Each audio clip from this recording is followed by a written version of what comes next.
So over half the women seeking, what is traditionally thought of as just purely cosmetic labial surgery, they aren't actually doing it for aesthetics at all. Right. And that statistic, I mean, it absolutely floored me when I opened our research for today.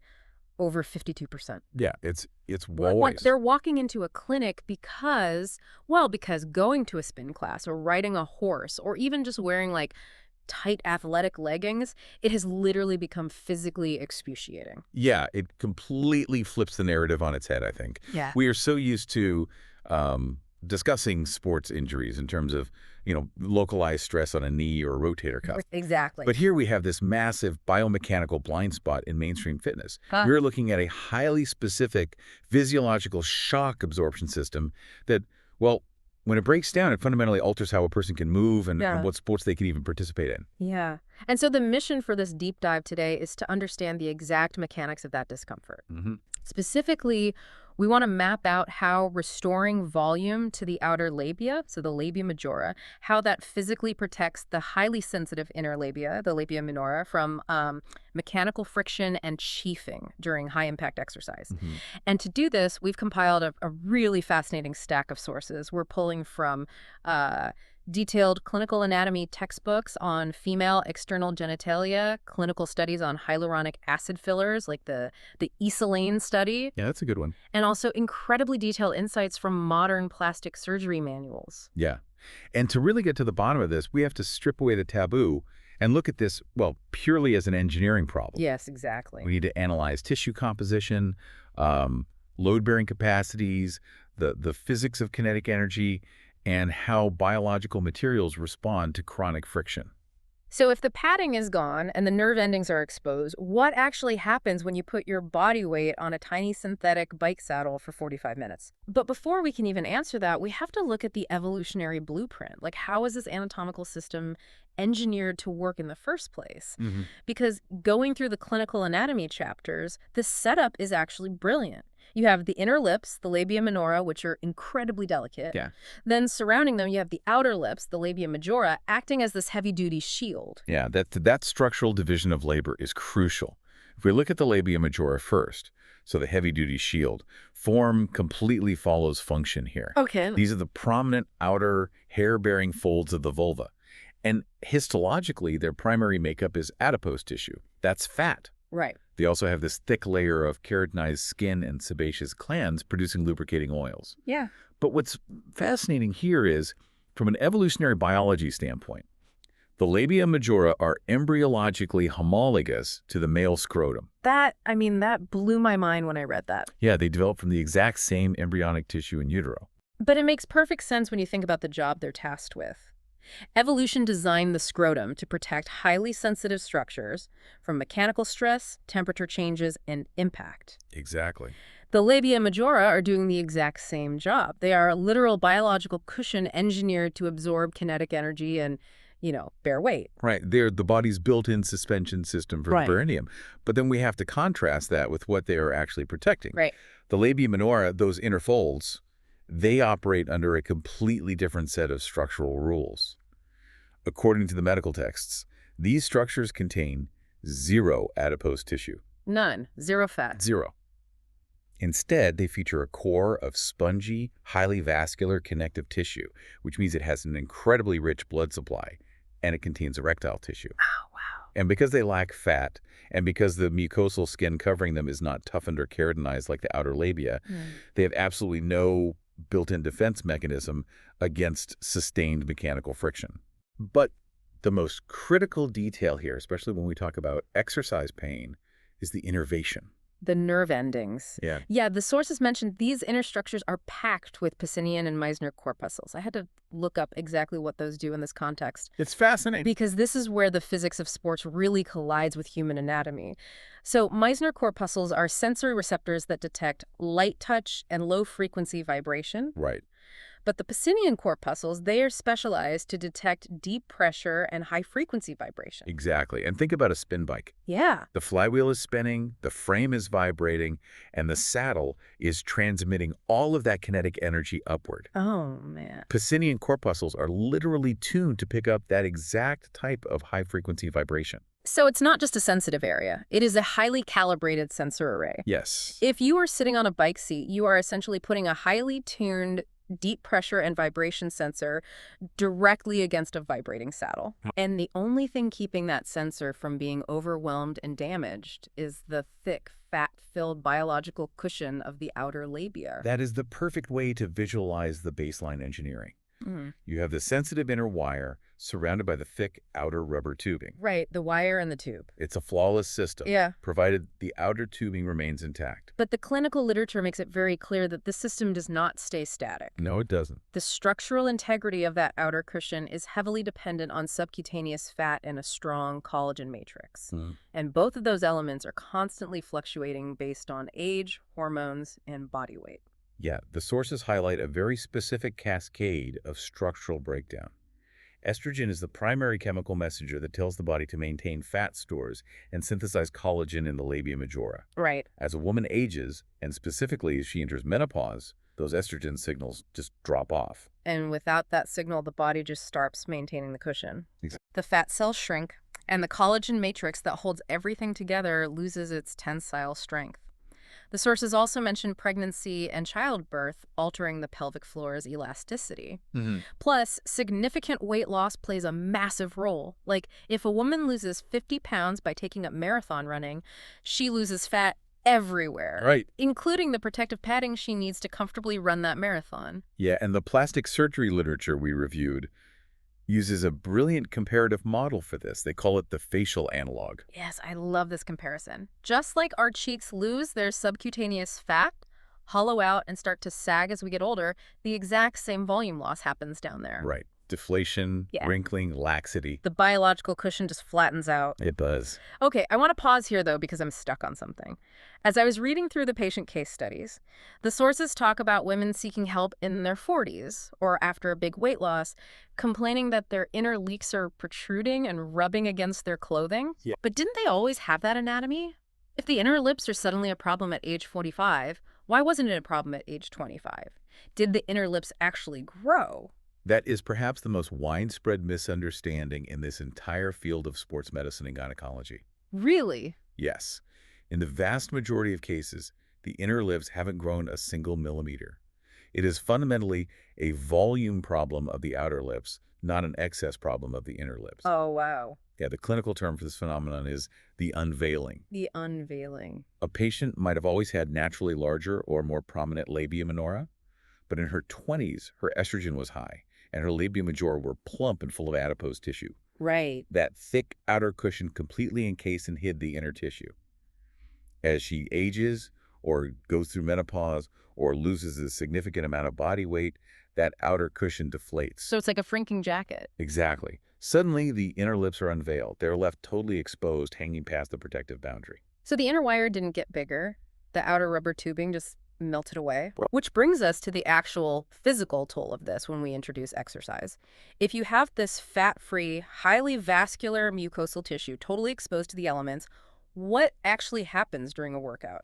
Well, if we look at the physics of a standard cycling class, a significant portion of your entire body weight, say 140 pounds, is transferred directly to a contact patch on the perineum that is only a few square inches wide.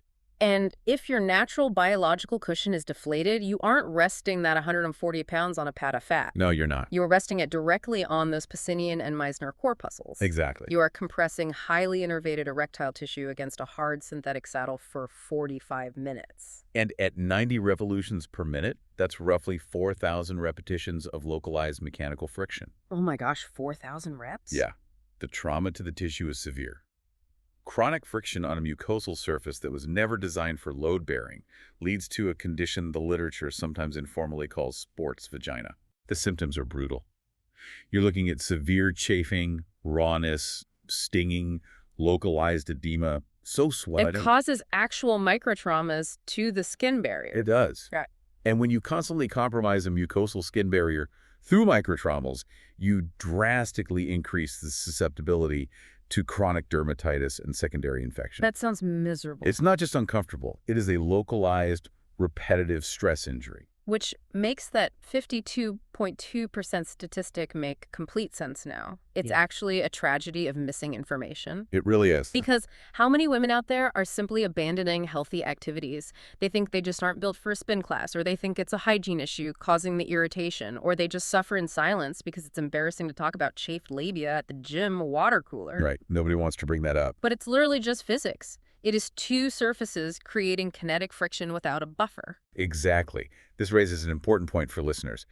If you're listening to this and you've suddenly found that your favorite saddle hurts in a way it didn't 10 years ago, the initial instinct is usually to go buy a new, more expensive bike seat. Oh, yeah, totally. But structurally, it is highly likely that your internal padding has changed.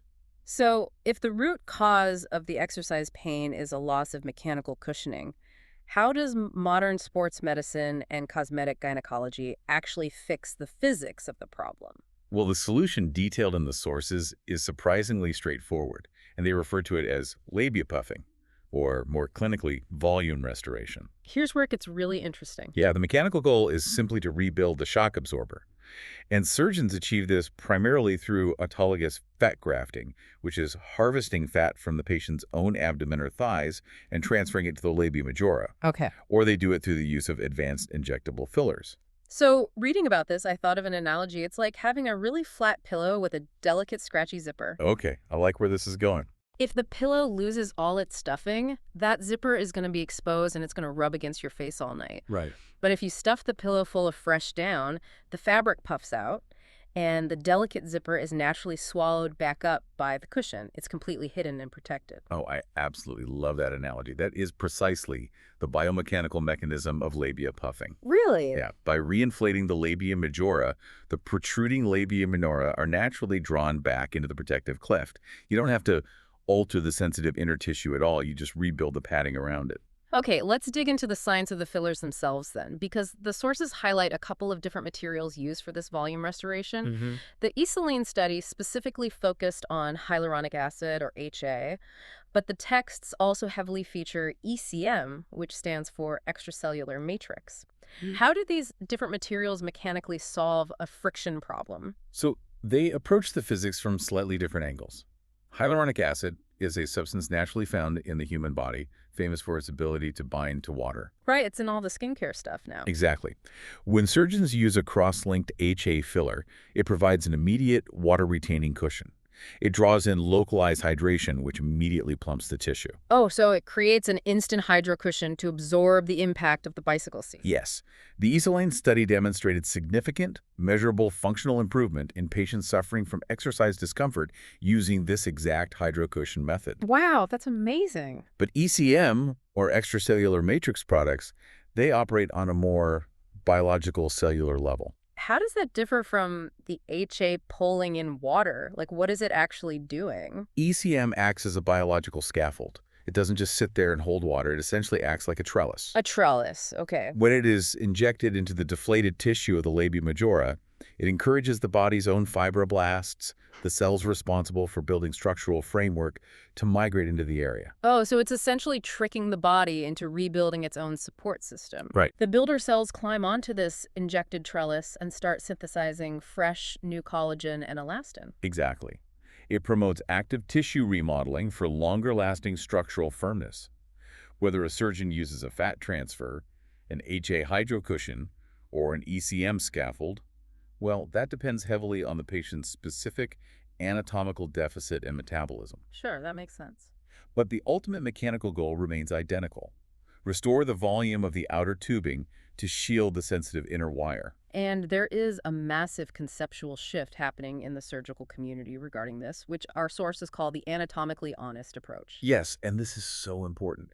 For decades, the standard medical approach was frustratingly short-sighted. How so? Well, if a woman presented with protruding labia minora that were causing her severe pain during a run or a spin class, the default surgical response was often a traditional labiaplasty. Which means literally amputating the protruding edges of the inner lips. Exactly, which treats the symptom but completely ignores the underlying cause. If a surgeon simply excises the inner labia without addressing the fact that the outer labia are severely deflated, they are amputating highly sensitive vascular tissue to fix what is fundamentally a volume problem of the surrounding structure. That is wild to me. You're cutting away the electrical wire because you forgot you can just replace the rubber tubing.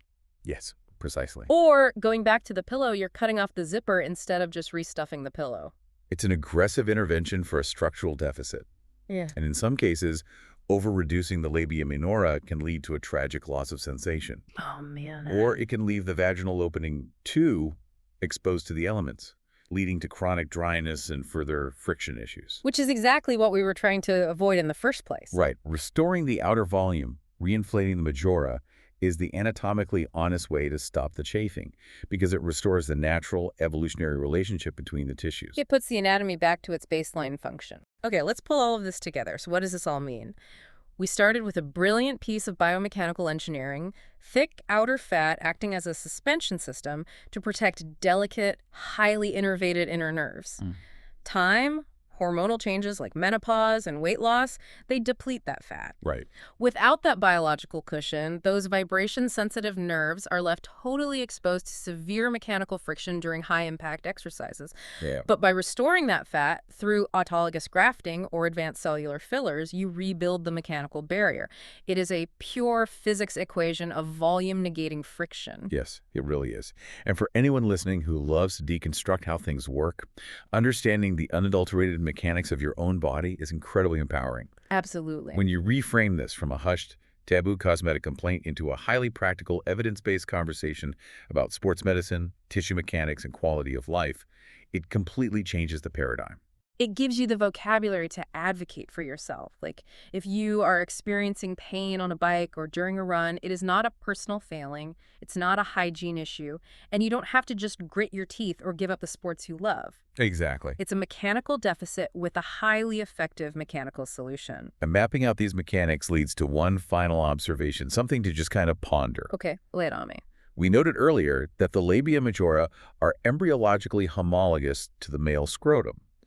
Both are structures evolutionarily designed to act as a protective, friction-bearing outer sac for delicate anatomy. Right, they are two sides of the same biological coin tasked with the same protective job. Consider the sheer volume of research, development, and capital that has gone into protecting male anatomy in sports. Oh, wow, yeah. We have highly engineered athletic cups, specialized compression gear, and ergonomic bike seats with precise central cutouts, designed specifically to relieve perineal pressure for men. That is so true. Millions of dollars of R&D focused on male anatomical protection. It makes you wonder, doesn't it? We have all this engineering poured into protecting male shock absorbers, but women are going into cosmetic surgery clinics to literally rebuild the structural padding of their own bodies just to comfortably ride a stationary bike.